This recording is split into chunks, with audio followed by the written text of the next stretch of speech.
নমস্কার বন্ধুরা, ব্রততিস কিচেনে আপনাদের সকলকে অনেক অনেক স্বাগত। আজকে আমি যে রেসিপিটা নিয়ে চলে এসেছি তার নাম ধোকার ডালনা। তো চলুন দেখে নেওয়া যাক ধোকার ডালনাটা আমি কিভাবে তৈরি করেছি। আর বন্ধুরা, আপনারা কিন্তু ভিডিওটা প্রথম থেকে শেষ অবধি অতি অবশ্যই দেখবেন। ধোকার ডালনা তৈরির জন্য আমি এখানে সমপরিমাণে ছোলার ডাল আর মুগ ডাল সারা রাতের জন্য ভিজাতে দিয়েছিলাম।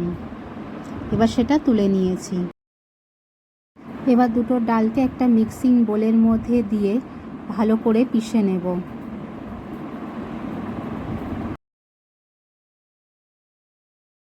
এবার একটা কড়াইয়ের মধ্যে 1 চামচ হলুদ, 1 চামচ নুন দিয়ে গরম জলটা আমি ফুটিয়ে নিয়েছি। এবার এর মধ্যে আমি ডালটা দিতে থাকব।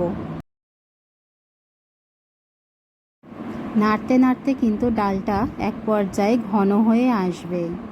দেখুন, ডালটা দেওয়ার সাথে সাথেই কতটা ঘন হয়ে এসেছে। এই সময় আঁচটা একটু বেশি রাখবেন, যাতে ডালটা ফুটতে সাহায্য করবে। ডালটা ঘন হয়ে এসেছে। এই পর্যায়ে আমি এর মধ্যে দিয়ে দেব 2 চামচ মতো চিনি। আপনারা দেখতেই পাচ্ছেন 1 চামচ চিনি আমি দিয়ে দিয়েছি। এবার আরেক চামচ চিনিও আমি দিয়ে দিলাম। এরপর আমি এর মধ্যে দিয়ে দেব সামান্য একটু ভাজা মশলা। এই ভাজা মশলাটার মধ্যে রয়েছে ধনে, জিরে, শুকনো লঙ্কা শুকনো খোলায় ভেজে গুঁড়ো করা। এটা দিয়ে নাড়াচাড়া করলে কিন্তু ডালের স্বাদটা কিন্তু খুব ভালো হবে।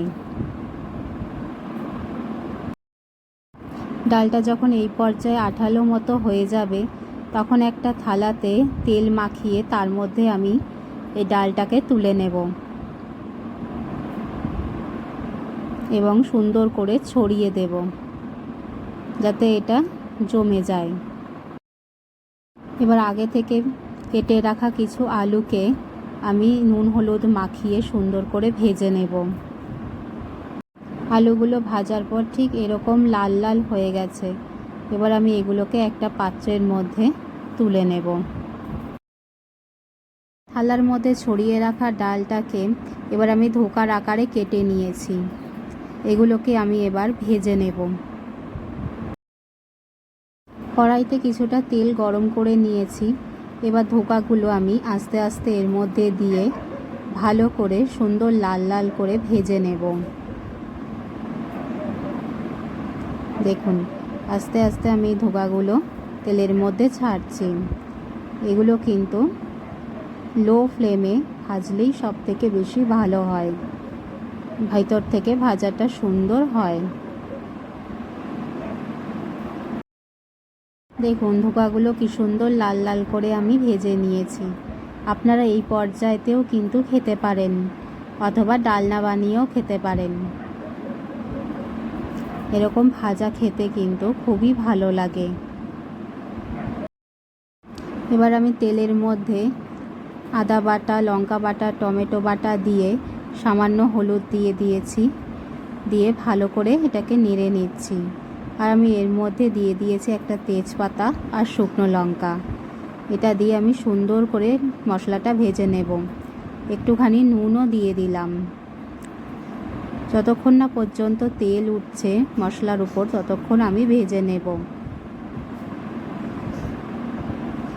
দেখুন, মশলাটার থেকে তেল উঠে গেছে কত সুন্দর।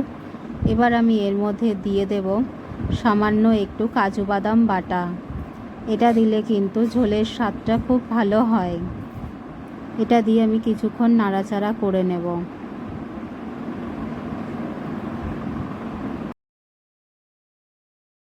মশলাটা আরও কিছুক্ষণ নাড়াচাড়া করার পর আমি এর মধ্যে দিয়ে দেব মশলা ধোয়া জল। এটা দিয়ে আমি আরও কিছুক্ষণ নাড়াচাড়া করে নেব। কিছুক্ষণ নাড়াচাড়া করার পর আমি এর মধ্যে দিয়ে দেব 2 মগ মতন জল। ঝোলটা ফুটতে শুরু করে দিয়েছে। এবার আমি এর মধ্যে আগে থেকে ভেজে রাখা আলুগুলো দিয়ে দিচ্ছি। দেখুন, ঝোলের ওপর কত সুন্দর তেল ভেসে উঠেছে। এটা দিয়ে আমি এবার নাড়াচাড়া একটু করে নিলাম। আলু আর ঝোলটা ফুটে গেছে বন্ধুরা। এই সময় আঁচটা কিন্তু লো করে দেবেন। এরপর এর মধ্যে ডালের ধোকাগুলো আমি দিয়ে দেব, দিয়ে আর একটু নাড়াচাড়া করে নেব এবং 5 মিনিটের জন্য ফুটতে দেব।